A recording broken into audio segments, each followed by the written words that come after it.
श्रीमद् वाल्मीकि रामायण बालकांड 34वां सर्ग। गाधी की उत्पत्ति, कौशिकी की प्रशंसा, विश्वामित्र जी का कथा बंद करके आधी रात का वर्णन करते हुए सबको सोने की आज्ञा देकर शयन करना। रघुनंदन, विवाह करके जब राजा ब्रह्मदत्त चले गए तब पुत्रहीन महाराज कुशनाभ ने श्रेष्ठ पुत्र की प्राप्ति के लिए पुत्रेष्टि यज्ञ का अनुष्ठान किया। उस यज्ञ के होते समय परम उदार ब्रह्म कुमार महाराज कुश ने भोपाल कुशनाभ से कहा, बेटा, तुम्हें अपने समान ही परम धर्मात्मा पुत्र प्राप्त होगा। तुम गाधी नामक पुत्र प्राप्त करोगे और उसके द्वारा तुम्हें संसार में अक्षय कीर्ति उपलब्ध होगी।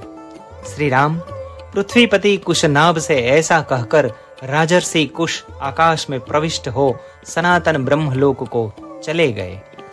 कुछ काल के पश्चात बुद्धिमान राजा कुशनाभ के यहाँ परम धर्मात्मा गाधी नामक पुत्र का जन्म हुआ। ककुत्स्थ कुलभूषण रघुनंदन, वे परम धर्मात्मा राजा गाधी मेरे पिता थे। मैं कुश के कुल में उत्पन्न होने के कारण कौशिक कहलाता हूँ। राघव, मेरे एक ज्येष्ठ बहन भी थी जो उत्तम व्रत का पालन करने वाली थी। उसका नाम सत्यवती था। वह रुचिक मुनि को ब्याही गई थी। अपने पति का अनुसरण करने वाली सत्यवती शरीर सहित स्वर्गलोक को चली गई थी। वही परम उदार महानदी कौशिकी के रूप में भी प्रकट होकर इस भूतल पर प्रवाहित होती है। मेरी वह बहन जगत के हित के लिए हिमालय का आश्रय लेकर नदी रूप में प्रवाहित हुई। वह पुण्य सलीला दिव्या नदी बड़ी रमणीय है। रघुनंदन, मेरा अपने बहन कौशिकी के प्रति बहुत स्नेह है। अतः मैं हिमालय के निकट उसकी तट पर नियम पूर्वक बड़े सुख से निवास करता हूँ। पुण्यमयी सत्यवती सत्य धर्म में प्रतिष्ठित है। वह परम सौभाग्यशालिनी पतिव्रता देवी यहाँ सरिताओं में श्रेष्ठ कौशिकी के रूप में विद्यमान है। श्री राम, मैं यज्ञ संबंधी नियम की सिद्धि के लिए ही अपनी बहन का सानिध्य छोड़कर सिद्धाश्रम में आया था।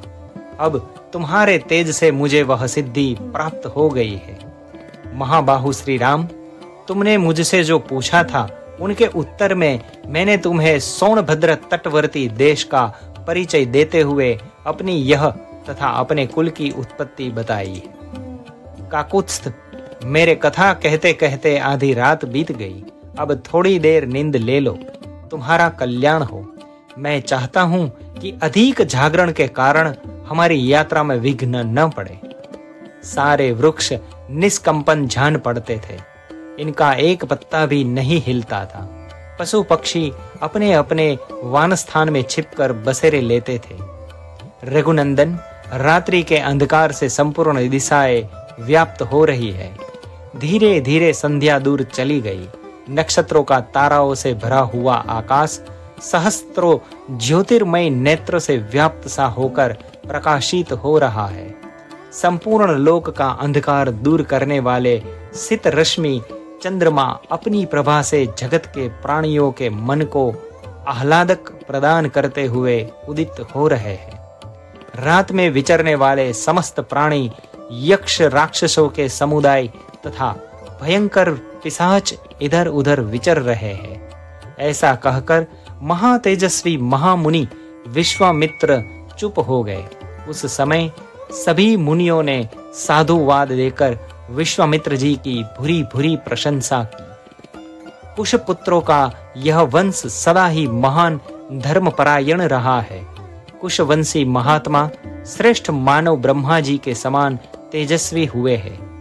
महायशस्वी विश्वामित्र जी अपने वंश में सबसे बड़े महात्मा आप ही है तथा सरिताओं में श्रेष्ठ कौशिकी भी आपके कुल की कीर्ति को प्रकाशित करने वाली है। इसी प्रकार आनंद मग्न हुए मुनिवरों द्वारा प्रशंसित श्रीमान कौशिक मुनि अस्त हुए सूर्य की भांति नींद लेने लगे। वह कथा सुनकर लक्ष्मण सहित श्री राम को भी कुछ विस्मय हो आया।